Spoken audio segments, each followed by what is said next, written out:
ओम शांति मंगेश भाई। ओम शांति ईश्वर भाई जी। मंगेश भाई, आज के सोउन्नति के लिए ज्ञान चिंतन में 19/10/2025 है आज, और आज अव्यक्तवाणी संडे है और अव्यक्तवाणी पे आज चर्चा करेंगे। और अव्यक्तवाणी हमारी 31/3/2007 की, और कल धनतेरस का दिन था। भारत में सभी ने धनतेरस बहुत धूमधाम से मनाया, सबने लक्ष्मी का आह्वान किया और परमपिता परमात्मा को हमको लक्ष्मी नारायण के राज्य में ले जा रहे हैं, ऐसी दुनिया बना रहे, इसलिए इतनी शिक्षा दे रहे, इतनी पढ़ाई पढ़ा रहे हम बच्चों को। तो खास बाबा बोलता है कि सपूत बन, अपनी सूरत से बाप की सूरत दिखाना, निर्माण बन, निर्मल वाणी, निर्माण स्थिति का बैलेंस रखना, ये हेडलाइन है आज की। तो बाबा हम बच्चों की रेखाएं देख रहे हैं आज। तो बाबा ने कौन कौन सी रेखाएं देखी है वो भी आप थोड़ा डिटेल करना, लेकिन बाबा बोलते कि आज बाप दादा चारों ओर के बच्चों की भाग्य की रेखाएं देख हर्षित हो रहे। जैसे अव्यक्त बाप दादा आते तो बाबा पहले सबको दृष्टि देते, सभा में 10 मिनट तक दृष्टि देते रहते, फिर वो उस माहौल से फिर बाबा हम आत्मा को उसी नज़र से देखते, ऊंची नज़र से देखते। फिर बाबा मुरली जब शुरू करते तो बोलते कि आज बाप दादा चारों ओर के बच्चों के भाग्य की रेखाएं देख रहे, देख हर्षित हो रहे। बाबा बोलता है सभी बच्चे के मस्तक में चमकती हुई ज्योति की रेखा चमक रही। बाबा बोलता है नयनों में रूहानियत की भाग्य की रेखा दिखाई दे रही है, मुख में श्रेष्ठ वाणी की रेखा दिखाई दे रही है, सर्व परमात्म खजाने की रेखा दिखाई दे रही है, कदम में पद्मों की रेखा दिखाई दे रही है, हृदय में लवलीन की रेखाएं दिखाई दे रही है। तो बाबा बोलता है ये सब भाग्य की रेखाएं बाप ने हर एक बच्चे के श्रेष्ठ कर्म की कलम से खींची है। हर एक बच्चे के श्रेष्ठ कर्म के कलम से खींची है। तो इसके ऊपर मंगेश भाई ये टॉप बाबा एक लहर होती है। पहले बाबा शुरू में जो टॉपिक थे उसी पे बाबा पूरा उस पे डिटेल करते, फिर लास्ट में फिर से उसको रिवाइज करते पूरा।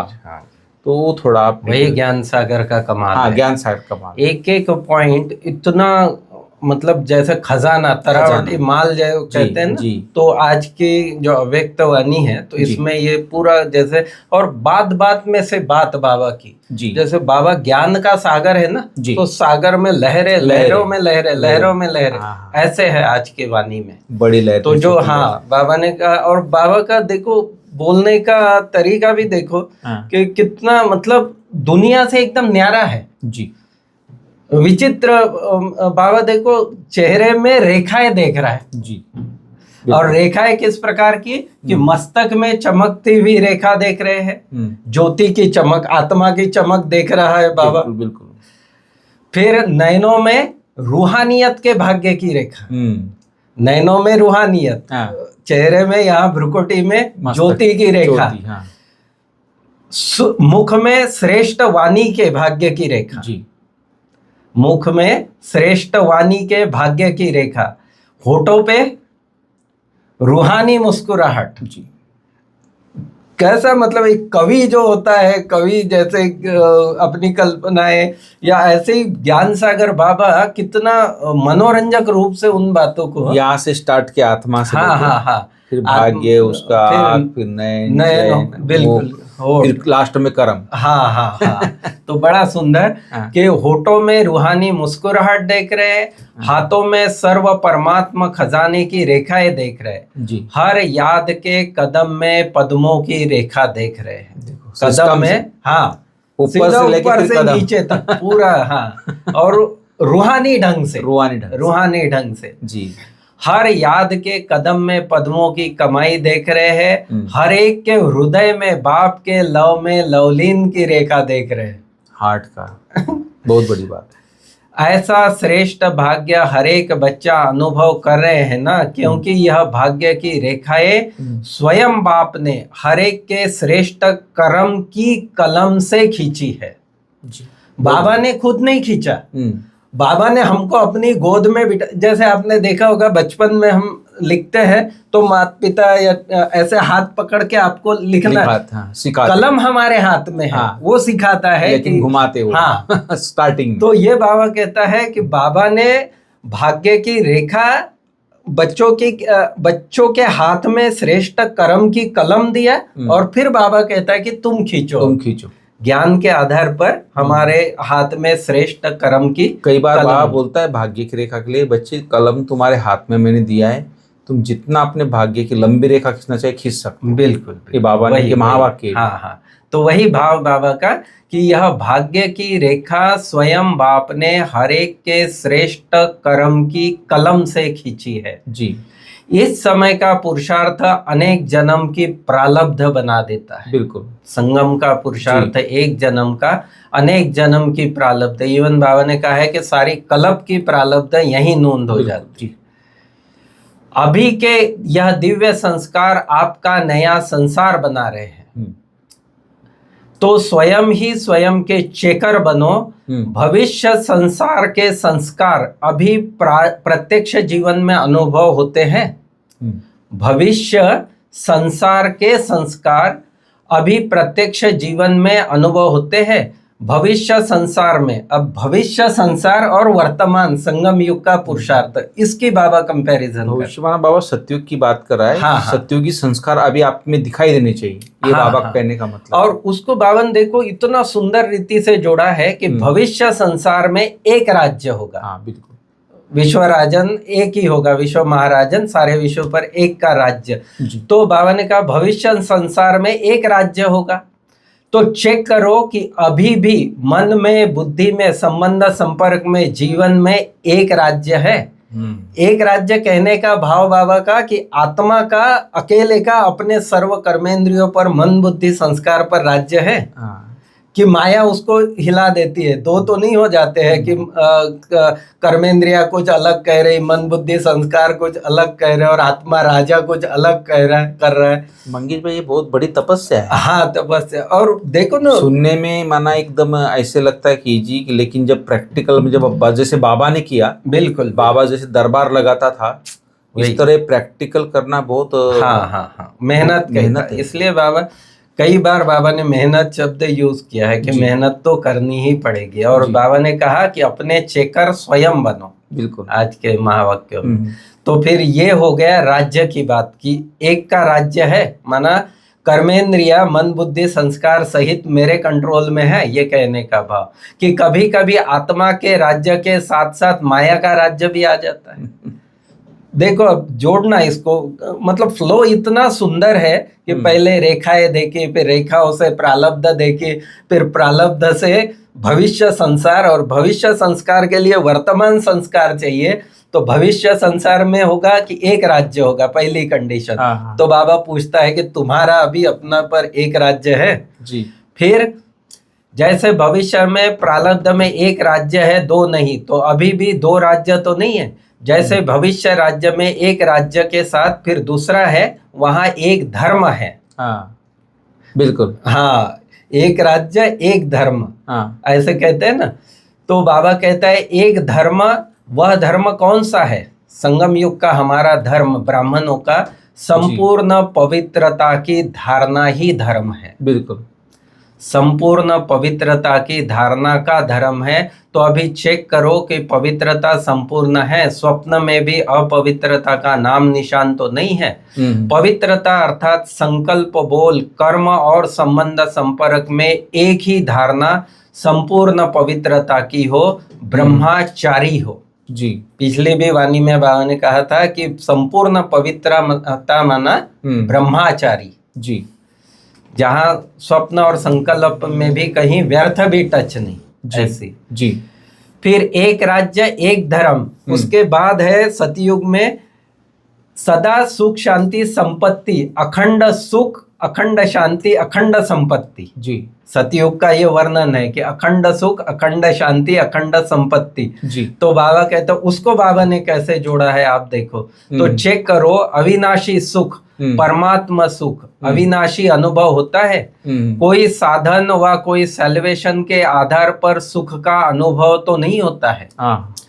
साधन कम हुए, सेल्वेशन कम हुआ तो हमारा सुख कम हो गया। बाबा कहते हैं ऐसे तो नहीं है, क्योंकि सतयुग में अखंड, बिल्कुल अखंड सुख, अखंड शांति, अखंड संपत्ति, ऐसा गायन है। तो बाबा कहते हैं अभी देखो अखंड सुख है कि कोई साधन सेल्वेशन के आधार पर तो सुख नहीं है, कोई नाम मान शान के आधार पर तो सुख नहीं अनुभव होता है वर्तमान संगम युग में। क्यों? यह नाम मान शान साधन सेल्वेशन स्वयं ही विनाशी है, अल्प काल के है, तो विनाशी के आधार से अविनाशी सुख नहीं मिल सकता, नहीं मिल सकता। सही बात। तो इसलिए इससे भी ऊपर उठना है। ऐसे बाबा ने अविनाशी सुख का बताया। फिर आगे बाबा कहता है अभी शांति, अविनाशी शांति, तो वो किस प्रकार से, सुख के साथ शांति को भी चेक करो। शांति के लिए बाबा ने कहा कि अशांत सर्कमस्टांस, जी, अशांत वायुमंडल, उसमें भी आप शांति सागर के बच्चे सदा कमल पुष्प समान अशांति को भी शांति के वायुमंडल में परिवर्तन कर सकते हो। बिल्कुल। इस प्रकार से शांति के लिए बाबा ने कहा कि ऐसी शांति कि जहां अशांत का सर्कमस्टांस हो, अशांत वायुमंडल हो, तब भी आप भी स्वयं शांत रहो और औरों को भी शांत कर सको। इसलिए कई बार बाबा अगरबत्ती का एग्जाम्पल देता है, बच्चे देखो कैसा भी वातावरण, अगरबत्ती जलाते हुए वहाँ का वातावरण चेंज हो जाता है। बिल्कुल। तो इस तरह तुम जहाँ पर स्वयं शांत स्वरूप रहेंगे, सोमान में रहेंगे, तो वहाँ का भी वातावरण चेंज हो जाएगा। बिल्कुल, बहुत अच्छी बात। परिवर्तक हो, परवश तो नहीं हो ना, परिवर्तक हो। परिवर्तक कभी परवश नहीं हो सकता कि वायुमंडल ही ऐसा था या स्थिति ऐसी थी। बाबा कहते हैं आपका टाइटल है परिवर्तक, विश्व परिवर्तक, तो बाबा कहता है परिवर्तक कभी परवश नहीं हो सकता। इसी प्रकार से संपत्ति, जी, सुख, शांति और संपत्ति।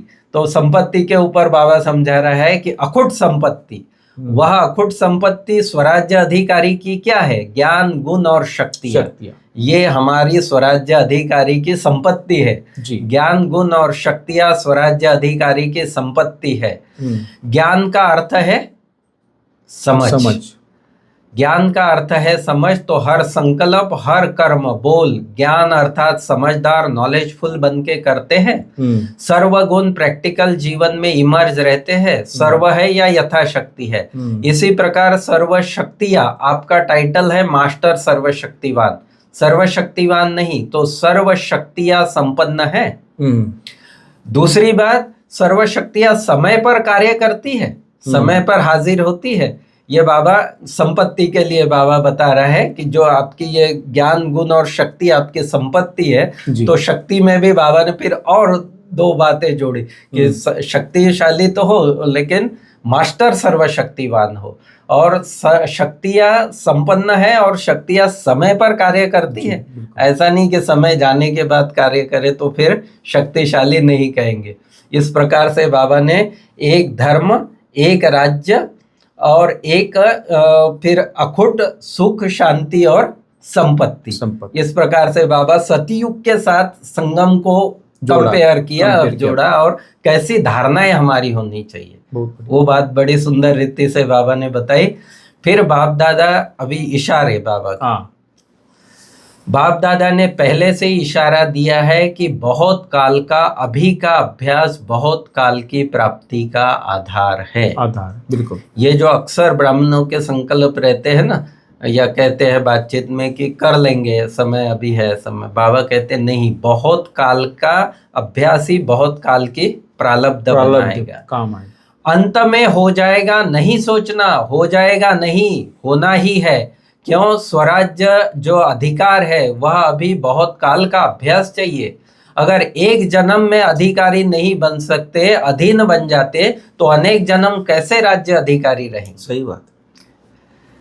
बाप दादा सभी चारों ओर के बच्चों को बार बार इशारा दे रहे हैं, बार बार इशारा दे रहे हैं कि अभी समय की रफ्तार तीव्र गति में जा रही है, इसलिए सभी बच्चों को अभी सिर्फ पुरुषार्थी नहीं लेकिन तीव्र पुरुषार्थी बनना है। बिल्कुल। फिर तीव्र पुरुषार्थी की निशानी क्या है? अच्छा। उसी में से अलग ट्यूब बाबा ने निकाली, अलग हाँ। जैसे पत्तों में से पत्ते पत्ते निकलते हैं ना, ऐसे एक एक पॉइंट में से बाबा एक एक पॉइंट दे रहा है जी।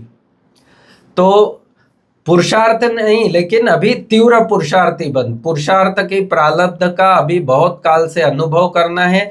तीव्र पुरुषार्थी की निशानियां बाप दादा ने पहले भी सुनाई। तीव्र पुरुषार्थी अर्थात सदा मास्टर दाता होगा, लेवता नहीं। और दाता में भी सूक्ष्मता बाबा ने बताई कि दाता माना कुछ स्थूल आदि प्राप्ति होगी नहीं। बाबा ने कहा कि वो बदले तो मैं बदलूं, हाँ, वो अपने संस्कार चेंज करे या ये परिस्थिति चेंज हो जाए तो मैं बदलूं। बाबा कहते ये तो लेवता वाली बात हो गई कि वो करे तो मैं करूं। बाबा कहते नहीं, तीव्र पुरुषार्थी अर्थात सदा मास्टर दाता होगा, लेवता नहीं, देवता देने वाला। यह तो हो तो मेरा पुरुषार्थ हो, यह करे तो मैं करूं, यह बदले तो मैं बदलूं, यह बदले यह करे, यह दातापन की निशानी है। कोई करे न करे लेकिन बाप दादा समान करूं। ब्रह्मा बाप समान भी साकार में भी देखा, बच्चे करे तो मैं करूं, यह कभी नहीं कहा मैं करके बच्चों से कराऊं। बाबा ने प्रैक्टिकल पहले किया, चाहे स्थूल चाहे सूक्ष्म, हर बात में बाबा ने स्वयं करके दिखाया और फिर बच्चों ने बाबा को देख के किया, फॉलो किया। बाबा खुद बगीचे में काम करते, सब काम करते थे। बिल्कुल बिल्कुल। और खुद एकदम सिंपल रहते। बच्चों के लिए ट्रेनिंग सेंटर बनाया था भाई साहब, बहुत। बच्चों के लिए अच्छे अच्छे बाथरूम कमरे बनाए, लेकिन बाबा खुद कलतान के बाथरूम में नहाता था। बहुत उधर जो, हाँ, इतना सिंपल बाबा रहता। इसलिए तो ब्रह्मा की त्याग तपस्या का जी कोई बराबर ही इतना नहीं। बड़ा व्यक्ति, हीरे जवाहरात का व्यापारी, और सिंपल कलतान के बाथरूम में नहाते थे। बहुत। तो बाबा की पुरानी कुटिया का फोटो देखेंगे, पत्तों की थी, पत्तों की थी एकदम। ये अभी जो तो अच्छी बनाई बात, बहुत अच्छी बनाई है, हाँ। बहुत सिंपल जी। दूसरी निशानी है, एक तो तीव्र पुरुषार्थी माना बाबा ने कहा दातापन, ऐसे नहीं कि वो करे तो मैं करूं, ये कंडीशन नहीं वहां पे। फिर दूसरा तीव्र पुरुषार्थी की निशानी बाबा ने कही कि सदा निर्माण, कार्य करते भी निर्माण और निर्माण दोनों का बैलेंस चाहिए जी। निर्माण भी है और निर्माण और वो एक बड़ा न और एक छोटा न, एक कंस्ट्रक्शन वाला न है और दूसरा मतलब झुकने वाला, जिसको निरहंकारिता वाला निर्माण है। तो बाबा कहे दूसरी निशानी है तीव्र पुरुषार्थी थी कि सदा निर्माण और बड़ा निर्माण, कंस्ट्रक्शन। तो ये बाबा ने फिर आगे बाबा कहता है कि फिर बाबा ने पुरानी बात रिवाइज की। अच्छा, इस बात को बाबा ने यहाँ कंप्लीट किया कि तो बाप दादा ने देखा कि निर्माण वाणी, निर्माण स्थिति, उसमें अभी अटेंशन चाहिए। निर्माण वाणी और निर्माण स्थिति, इसका अटेंशन चाहिए। फिर खजाने, जो पिछली मुरलियों में बाबा ने कहा, बाबा वो रिवाइज करा रहे हैं। एक 3 खजाने, 3 खाते बाबा ने देखे थे। एक है अपने पुरुषार्थ से जमा का खाता जी। फिर दूसरा है सदा स्वयं संतुष्ट रह, दूसरों को भी संतुष्ट करके पुण्य का खाता, दुआओं का खाता, और तीसरा है पुण्य का खाता। तो ऐसे बाबा ने 3 खाते देखे। तीसरा है सेवा में सदा निस्वार्थ, मैंपन नहीं, मैंने किया यह नहीं, जो कुछ है करन करावनहार बाबा है। तो इससे निर्माण माना सेवा में इस प्रकार का निर्माण भाव होगा तो पुण्य का खाता जमा होता रहेगा। इस प्रकार से ये 3 खाते बाबा ने फिर से रिवाइज कराए। फिर बाबा कहते हैं कि मुझ मास्टर सर्वशक्तिवान के ऊपर कमजोर संस्कार का प्रभाव नहीं पड़ना चाहिए। बिल्कुल वही बातें जो हम अक्सर कहते हैं कि वायुमंडल ऐसे था या उनके संस्कार के कारण ऐसे। बाबा कहते हैं कि आप मास्टर सर्वशक्तिवान हो, आपके ऊपर औरों के संस्कार का प्रभाव नहीं पड़ सकता है। सेफ्टी का साधन, सेफ्टी का साधन बाबा ने कहा बाप दादा की छत्र छाया में रहना, बाप दादा के साथ सदा कंबाइंड रहना, छत्र छाया है श्रीमत। फिर बाप दादा इशारा दे रहे हैं, आज बाप दादा इशारा दे रहे हैं कि स्वप्रति हरेक को संकल्प बोल संपर्क संबंध कर्म में नवीनता लाने का प्लान बनाना ही है। बिल्कुल ये और नया इशारा है कि जो भी संकल्प करते हो, संकल्प बोल कर्म संबंध संपर्क में, पुरुषार्थ में, तो पुराना अभी हो गया है, बाबा कहते रोज कुछ ना कुछ नवीनता होनी चाहिए। तो इस प्रकार से बाबा ने बहुत अच्छे पुरुषार्थ के लिए भी इशारे दिए। बहुत अच्छी बात है मंगेश भाई, आपने इतना डिटेल सब बाबा की मुरली बताई, और बाबा ने पहले निर्माण और उसका बैलेंस के बारे में बताया था, तो वो सब बैलेंस कैसे करना है निर्माण स्थिति का, तो पूरा डिटेल में, फिर कैसे रेखाएं बाबा ने रेखाएं क्या काम करती, कैसे भाग्य की रेखाएं श्रेष्ठ भाग्य कर्म से खींची जाती है, तो इसके ऊपर बाबा ने पूरी मुरली जो है इतना डिटेल में इतना सरल रूप में बताया है। मैं समझता हूँ मुरली कोई अच्छे से 2-3 बार पढ़े और धारण करते बहुत कुछ अपने में चेंजेस ला सकते हैं। तो आज का वरदान है मंगेश भाई, अटेंशन रूपी धन, अटेंशन रूपी घृत है। तो जो घृत, जैसे दिया में हम घृत डालते हैं और दिया चमचमाता जलता है ज्योत, इसलिए बाबा ने उदाहरण दिया कि अटेंशन रूपी घृत द्वारा आत्मिक स्वरूप के सितारे की चमक को बढ़ाने वाले आकर्षण मूर्त भाव। तो जो आत्मिक सितारा है इसको चमकाने के लिए बाबा ने अटेंशन रूपी घृत की बात कही, तो थोड़ा बहुत सुंदर, बहुत सुंदर जी। अटेंशन रूपी घृत द्वारा आत्मिक स्वरूप के सितारे को चमकाने वाले आकर्षण मूर्त भव जी। यह सितारा सदा चमकता हुआ, आत्मा रूपी सितारा या ललाट सदा चमकता हुआ रहे। बाबा कहे सबको आकर्षित तब करेगा जब रोज अमृत वेले अटेंशन रूपी घृत डालते रहेंगे जी। ये कार्य करना अमृत वेले ही पड़ेगा। अमृत वेला ही फाउंडेशन है सारे दिन का। अमृत वेले अगर अटेंशन से कोई भी संस्कार के बारे में या दिनचर्या के बारे में जो भी आपको सेटिंग करनी है, तो उसको उसी समय अमृत वेले इमर्ज करके कि उस परिस्थितियों में मुझे कैसे चलना है या ज्ञान का चिंतन कैसे करना है, तो बाबा कहते हैं ये अटेंशन रूपी घृत जो है वो अमृत वेले ही डालना पड़ेगा। तो ऑटोमेटिक जो सितारा है, जैसे दीपक में घृत डालते हैं तो वह एक रस जलता है, ऐसे संपूर्ण अटेंशन देना अर्थात बाप के सर्वगुण व सर्व शक्तियों को स्वयं में धारण करना, इसी अटेंशन से आकर्षण मूर्त बन जाएंगे। बिल्कुल। फिर स्लोगन है आज की वाणी में कि बेहद की वैराग वृत्ति द्वारा साधना के बीज को प्रत्यक्ष करो। बेहद की वैराग। ओम शांति। ओम शांति।